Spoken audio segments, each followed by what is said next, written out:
omukulu atutawaanya kubanga naye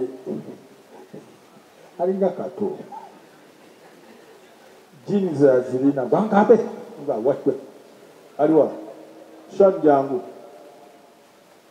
mai bano baana baffe jagala mubalabe ono mutabani wa John Segawa Sean yonna kyekimu Sean mwambaza aliwa ne kodi mujje bano baana baffe tubazaalidde wano tubasomesezza bakuze mwambaza oliwa kodi oliwa kam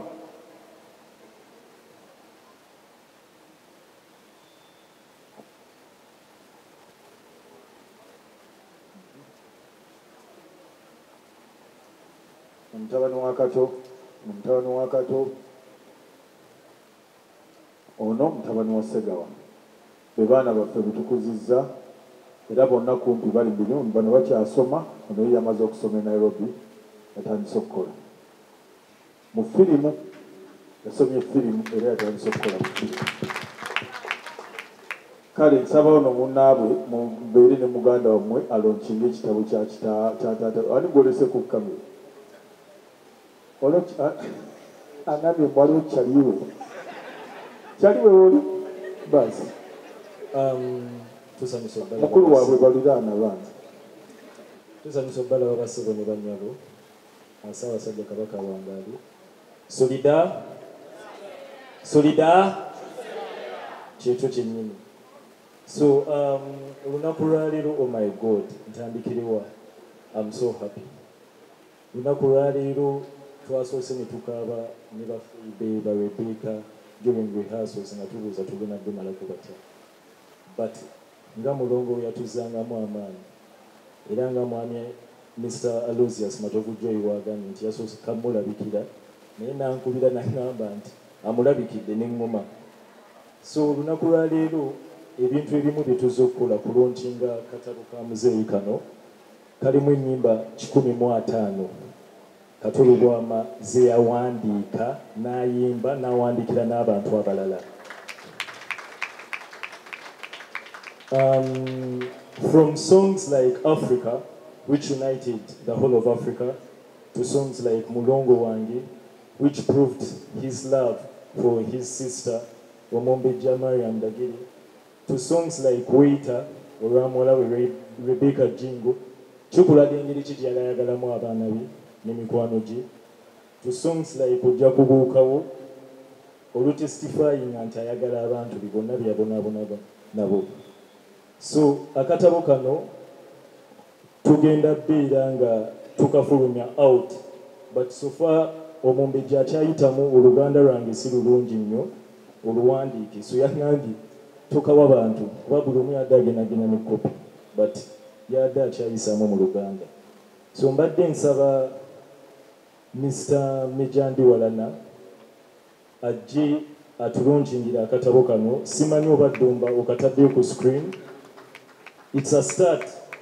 of Honorable Katulu Bwama's music to be kicked enyimba 15 right now zigenda beera distributed by Kiriri Management and Swans Avenue so abantu bonna babadde babba ennyimba ze nga muzibba bawulira DJ Erico we are coming for you nga muzeeyi we yagambanga solida kyusende Mejandi Walana Sibo tukwegayiridde ne muganda wange Dewo wa Yuga Tunes ne Mami Ann Singa Nabagala Uncle Richard please come and we'll be able to launch this book bwetumala launch ne speech ya family research ne Mariam bagenda tuyimbiramu Honorable Lutaya naye ajja kwogerako gye tuli era naye ajja tuyimbiramu oli mulwadde sorry kale then bwetumala waliyo skit esembayo Haji Ashraf Simogere Ebony Waiswa yakabinyo mujajiraba kakati ono gaayo ono tusanyusa okukulaba kwegamba ng'era Katobe yali n'omwana bw'anaaba zezo jeni zogambye mu byonna twebaza Katonda olunaku luno naki bannabitone kyemulaze singa kino kyekitambula mu nsi yaffe oba mu ggwanga lyaffe bwekiti abantu bangi abazirise nga tebakyajjukirwa. Neebaza nnyo mwannyinaze Ndagire ne mukoddomi wange Onabi ng'ogasseeko ne mutaani waffe olwo nti baakyogeranga ng'ekintu ekiri mu kirooto nga sisuubira nti kinaabeera bwe kiti, naye omutima bwe guti bannayuganda gwe tutanditambuliddemu. Ssente zimala bitono naye obwa solida. Muganda wange Nsereka abadde ayogera wano hisitole ya Katolo Bwama mu Amerika byonna bye baakola. Afunye business card ey'amangu. Ddala nkakasizza olwaliro business card si kyekiri ku lupapula wabula kikyoli. Kubanga ne kaakati bwe njogera Katolo Bwama ku kino ekiriwo nti ceasefire nga bwe bajja yansanga ku kitanda noono mutabani we nti njala kujja kukulabako oli muganda yakubulidde nti ndi mulwadde n'akozesa ebigambo bye byakola nanga nti koma naye nesisobola kimalayo ne bajja olwajja ku kitanda yeekubya nange kafaananyi bw'ati nze nga simanyi missoni ye ti anoonya mukwano gwani sale n'aweereza akafaananyi ku imero ye nti twagambye Meja Ndiwalana nti tujja n'atugamba otugambye tukutuukeko ekiro kya leero nga sirina kyemmanyi n'akamu. Nze mba ndi awo ndi ku kitanda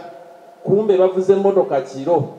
n'atuuka Moroto nayo ne beekubisa ku kipande n'aweereza nti tutuuse Jeno tugenda kusulawa. Kati Jeno amanyi ndi ku kitanda talina gwe yakontaktinze ku nsonga ng'eyo naye olw'okuba no omukwano so si bino politics majje sente naye omukwano nga bemanyi ngenda okulyanga banga nti kati noono yazze gwomanyi programu yonna simanyi kiki mwateesezza ekitanda kyo kiveeko gyewa Ekalamoja naye nkubeera ono nti ddala gye muli nti twagenze era tuli mu woteeri bweti ne bweti naye ebigambo ebyogeddwa wano bindazeeku Katolo Bwamawaazi kyeyakola mu ddwaliro byebimu bye yakola mu Amerika nga Nsereka afuuse esikooti we. Ntuuka Ekalamoja Katolo Bwamanga ne Jeno nga balina entebe zitunuliganye olwo ate nga nze ndiwa emabega mba njagala bambuuza ki ekyabaddewo nga Katolo Bwama ayogera bye naye ekintu kya ssente kino nkiwulirizaako. Jeno yagenda n'amugamba nti oyagala kuddayo kwesimbawo n'agamba ezo Jeno oba ozimpa nja zirya buli naye ekindeese olwaleero nkimanyi oyagala kadongo kamu njagala nnyo ffe watwerabira tukoze tutya okuzzaawo omukwano ogwa kadongo kamu. Bano munaye ne batuwa emirimu wiiki namba tuli balwadde ne basigalayo nga tukuuma abakungu abazze okukyala Ekalamoja era mwe mwava ekintu ekyo ceasefire